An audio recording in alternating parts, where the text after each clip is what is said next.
তো হচ্ছে পৌষ পার্বণ, তো পৌষ পার্বণ যেহেতু তো পিঠে তো খেতেই হবে। তা এটা হচ্ছে দেখো পাটিসাপটা, তা কাকিমা আমাদের জন্য পাঠিয়ে দিয়েছে। আর এখানে আছে দুধ পুলি, ফ্রিজে রেখেছিলাম দেখে জমাট হয়ে আছে। তো চলো এবার আমি কি বানাচ্ছি তোমাদেরকে আমি দেখাই। তা এখানে আমি করছি হচ্ছে পায়েস, যেহেতু শরীরটা বেশি একটা ভালো না এই জন্য এবার তেমন কিছু করিনি, কাকিমাই সব পাঠিয়ে দিয়েছে। তা এখানে পায়েসটা হচ্ছে।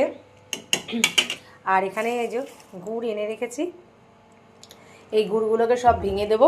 কিন্তু চালটা একটু আগে সেদ্ধ হয়নি, চালটা যদি ভালো করে সেদ্ধ না হয় না, গুড়টা দিলে পরে চালটা আর ভালো করে সেদ্ধ হবে না। তো চলো পায়েসটা করিনি, পায়েসটা হয়ে যাওয়ার পর তোমাদের সাথে আবার দেখা হবে। তো দেখো পায়েসটা কি সুন্দর হয়েছে, ওপরে এরকম সর পড়ে গেছে, হেব্বি সুন্দর হয়েছে পায়েসটা। তো চলো দেখো দারুণ লাগছে, উফ শীতের মধ্যে গরম।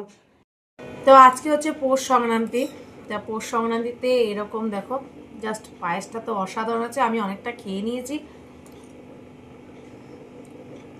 তা ভাবলাম তোমাদের সাথে একটু শেয়ার করি। দারুণ হয়েছে, দারুণ, নিজের হাতে করেছি দেখে বলছি না, অসাধারণ হয়েছে খেতে। তো চলো,